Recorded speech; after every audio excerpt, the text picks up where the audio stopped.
De plus en plus dans nos rues, des artistes qui jouent aux statues vivantes et aujourd'hui ils se produisent à l'occasion d'un grand spectacle. On attend des dizaines de milliers de personnes à Marche-en-Famenne cet après-midi.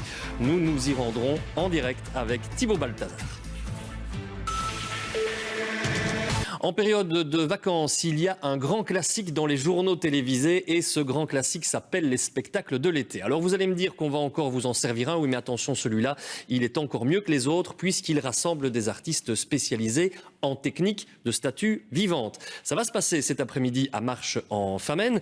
Thibaut Balthazar, bonjour. C'est vrai qu'on en voit de plus en plus ces artistes qui nous surprennent en rue parce qu'ils se mettent à bouger alors qu'on les croyait complètement immobiles. Et attention, statue vivante, c'est quelque chose qui n'est pas facile. Est-ce qu'il y a des difficultés pour devenir une statue vivante?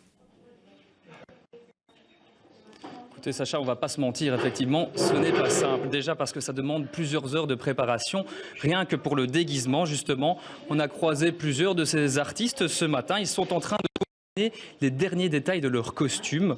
Et nous sommes à côté de Peter. Alors Peter nous vient de Lommel, dans le se déguise en contrôleur de train. Alors Peter, pourquoi avoir choisi ce costume ? J'aime bien les actes vraiment interactifs et le conducteur du train interactif avec les gens, c'est pour ça. Est-ce que ce costume, il est difficile à réaliser? C'est difficile et pas. Je fais ça déjà quelques années et c'est difficile pour construire et peindre, mais le plus difficile est l'idée. Alors, est-ce que, une question que plusieurs de nos téléspectateurs se posent peut-être, c'est est-ce que c'est difficile de ne pas bouger dans ce costume?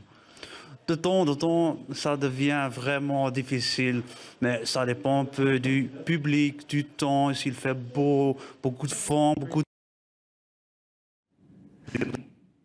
Qu'est-ce que vous ressentez quand vous êtes dans ce costume?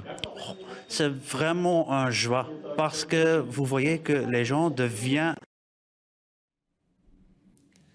Voilà, donc on dirait manifestement que le réseau de Thibaut Balthazar a lui aussi décidé d'être immobile.